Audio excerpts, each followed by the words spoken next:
ગુજરાતમાં નકલીની ભરમાર વચ્ચે હવે નકલી જમીન દસ્તાવેજ કૌભાંડનો પર્દાફાશ થયો છે। વાત છે ડાંગની કે જ્યાં આદિવાસી 773 AA જમીન પર બનાવટી જમીન દસ્તાવેજની મદદથી ટેન્ટ હાઉસ ખડકી દેવામાં આવ્યું।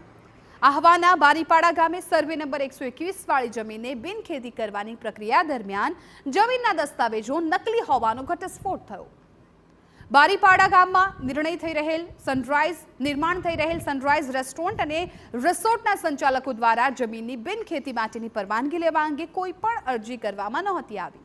તેમ છતાં પણ તેઓએ કલેક્ટર ઓફિસ દ્વારા બિનખેતીની પરવાનગી આપી દેવામાં આવેલ હોય તેવો બનાવટી હુકમ બનાવી મામલતદાર સમક્ષ રજૂ કર્યો, પરંતુ બોગસ હુકમ રજૂ કરવામાં આવ્યો હોવાનો મામલો સામે આવતાની સાથે જ તંત્ર હરકતમાં આવ્યું હતું અને તપાસ શરૂ કરી હતી, જે દરમિયાન રિસોર્ટના સંચાલક મહેશ પવાર દ્વારા બિનખેતીની જમીનનો હુકમ મંજૂર થયેલો બતાવવામાં આવ્યો, પરંતુ આ હુકમની નોંધ રેવન્યુ રેકોર્ડ થયેલ ન હોવાથી સંચાલકોએ રજૂ કરેલો હુકમ નકલી હોવાનો ઘટસ્ફોટ થયો।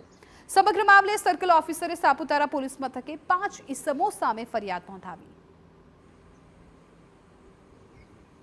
ये जमीन है कि आदिवासी जमीन है, ये जमीन में एने थाया वगर ज ए लोग बांधकाम शुरू कर दीधुं छे। એટલે કલેક્ટર શ્રી સાહેબના ધ્યાનમાં આવતા મામલતદાર સાહેબે પોતાની જાતે ફરિયાદ આપી છે પોલીસ સ્ટેશનની અંદર।